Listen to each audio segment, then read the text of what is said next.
వచ్చినటువంటి వివిధ పార్టీ సంఘాల అధ్యక్షులకు మా యొక్క రాజ్యాంగ దినోత్సవం జరుపుకోవడం అనేది చాలా అభినందించదగ్గ విషయం. ఎందుకంటే ప్రతి ఇంట్లో భగవద్గీత ఉంటుంది, ఖురాన్ ఉంటుంది, కానీ భారత రాజ్యాంగం ఉండాలి. ఎందుకంటే ఉదయం లేచిన ముందు రాత్రి పండుకునే వరకు మనం రాజ్యాంగ పరిరక్షణలోని జీవనం కొనసాగిస్తూ ఉంటాం. మనం అటువంటి పరిస్థితుల్లో మన అంబేద్కర్ ఇచ్చినటువంటి రాజ్యాంగం ఎంత గొప్పదంటే చాలా గొప్పది. వాటితో నేను సూక్ష్మంగా ప్రాథమిక హక్కుల గురించి మాత్రం తెలియజేస్తాను. మన ప్రయత్నం చేశారు కదా, పీఠికలోనే ఉంది మనకి సామ్యవాద లౌకిక ప్రజాస్వామ్యం గణతంత్ర దినోత్సవం. మరి 1940లో రాజ్యాంగ పరిషత్ ఏర్పడిన తర్వాత రాజ్యాంగ ప్రసాద్ బాబు గారు అధ్యక్షుడిగా ఉన్నారు. ఈ రాజ్యాంగ రచనా కమిటీకి ముసాయిదా అధ్యక్షుడిగా అంబేద్కర్ గారు ఉన్నారు. 1947 ఆగస్టు 15వ తారీఖు తర్వాత ఇప్పటికి 1949 నవంబర్ 26న రాజ్యాంగం ఆమోదించబడింది. కానీ 1950 జనవరి 26 ఉండేదానికి గల కారణం ఏంటంటే 1930లో సంపూర్ణ స్వరాజ్ తీర్మానం అనేటువంటి దాన్ని చేసుకోవడం జరిగింది.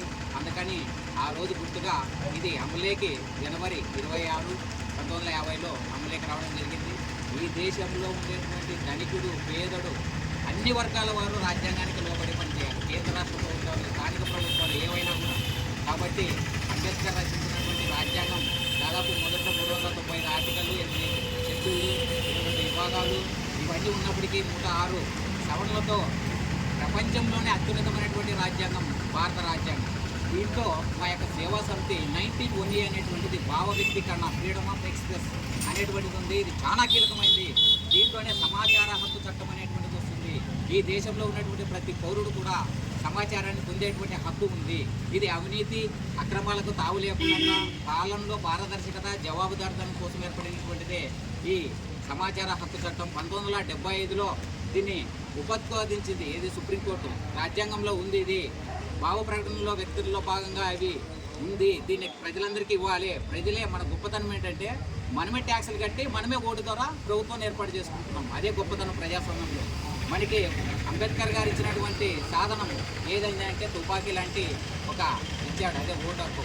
ఏదైనా కానీ పాలకులు ఇబ్బంది పెట్టినప్పుడు ఓటు ద్వారా సమాధానం చెప్తాం. అదే మరి మన భారత ప్రజలకు ఇచ్చినటువంటి గొప్ప ఆయుధం.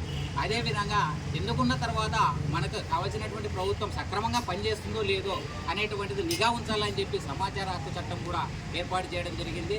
మరి ఇటువంటి కార్యక్రమానికి మన స్వామిదాస్ అన్న గారు పిలవడం మా చాలా అదృష్టం అని చెప్పాలి. ఎందుకంటే రాజ్యాంగం ప్రతి ఒక్కరూ తెలుసుకోవాలి. ఎందుకంటే ఇదివరకే చెప్పాం కదా, కాబట్టి ప్రతి ఒక్కరూ తెలుసుకొని ఆయన ఆశయాల కోసం